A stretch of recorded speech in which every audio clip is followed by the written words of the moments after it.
Hello, good day viewers. I am Okocha Marcel and this is my channel. In this channel, we share news content and talk realities out of issues. Welcome to the news for the moment. Welcome once again, Sir Dele Farotimi to Sahara TV. Good morning, Mr. Mixed Bola. reactions have greeted the Supreme Court's judgment affirming Bola Tinubu as the winner of the presidential election that was conducted on February 23rd. Some have expressed disappointment, surprise, shock, while others have claimed victory. What's your reaction, sir? I don't do reactions. I have absolutely no reactions. Are you disappointed? Of course I'm not.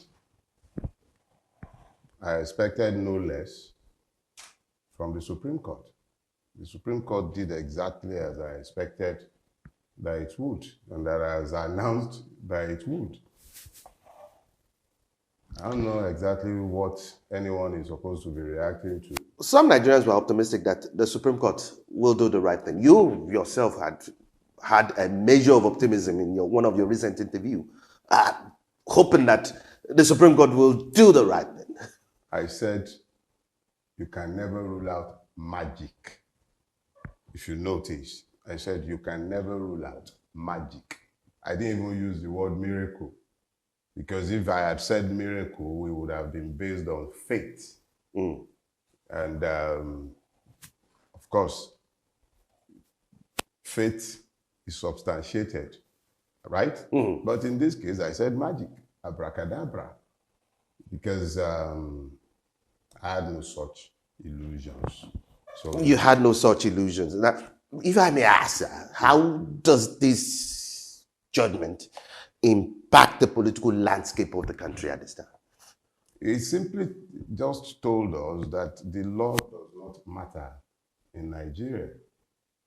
It is the formal enthronement of feudal impunity in Nigeria.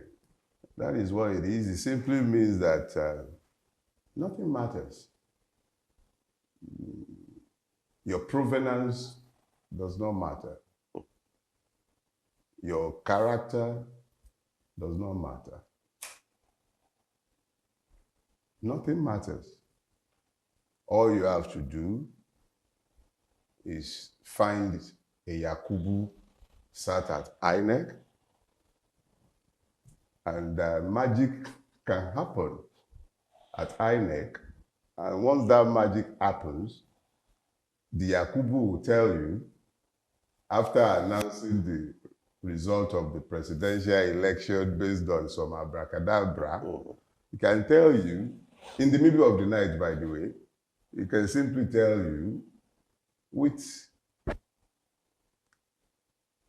mind-blowing impunity, go to court. Because he knows that the court you're going to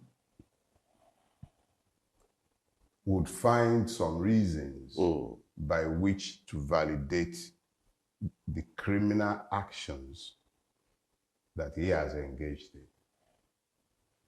You know, there is this funny proverb of the Yorubas.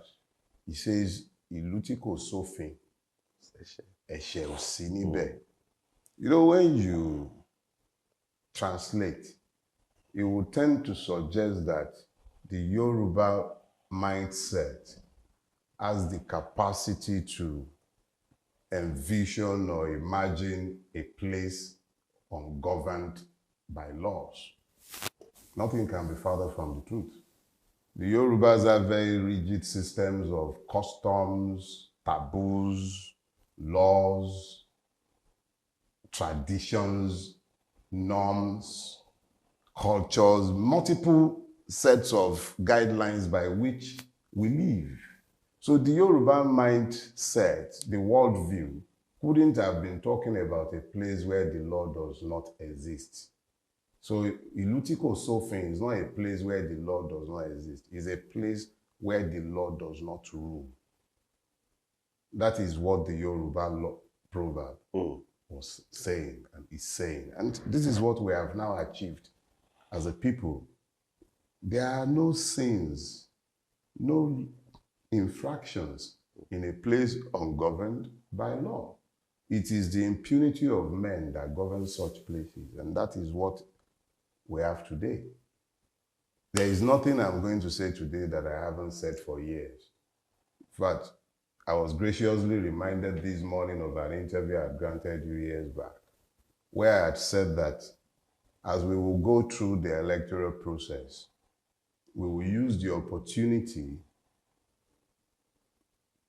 to awaken the Nigerian people, to let them see the commonalities of their afflictions, and that eventually the Nigerian system must resist the demand for change, and that having resisted that demand for change, it will expose itself to the people.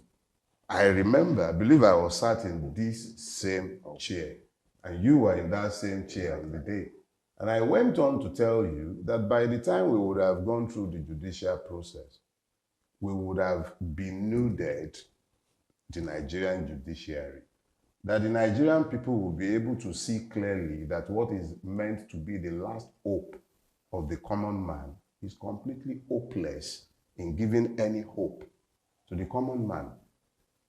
Whatever I might have had to say, I believe Justice Datijo said everything eloquently. And God bless him. So there is really nothing left to say about that Supreme Court. How do you think the Supreme Court's judgment will shape the perception of the judiciary's independence and integrity? See, Gomez, you're forcing me into a dissection of the past.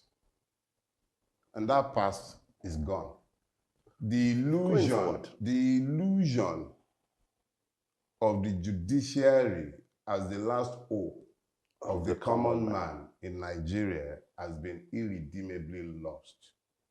I said before the Supreme Court judgment that the existing constitutional order would have been destroyed by the time the Supreme Court finds the grace to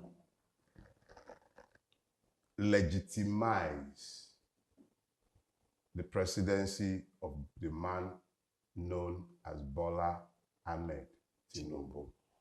It has found the grace to do exactly that.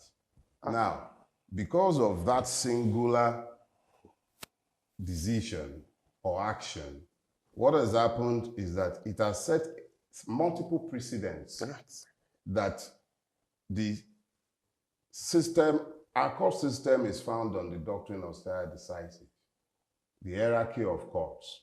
What the Supreme Court has established are clear. The lawyers who are still in practice can distill the case law. It is an illusion to believe that the judiciary does not make law.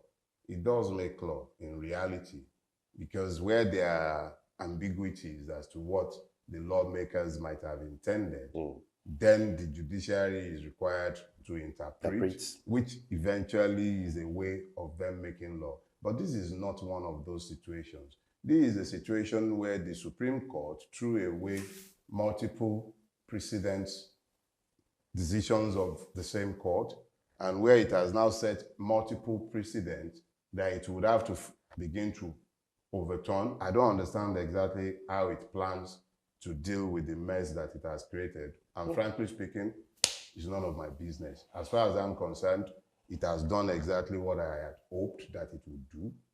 And I'm very happy that it has done so. So how it resolves his mess is his own business. Now,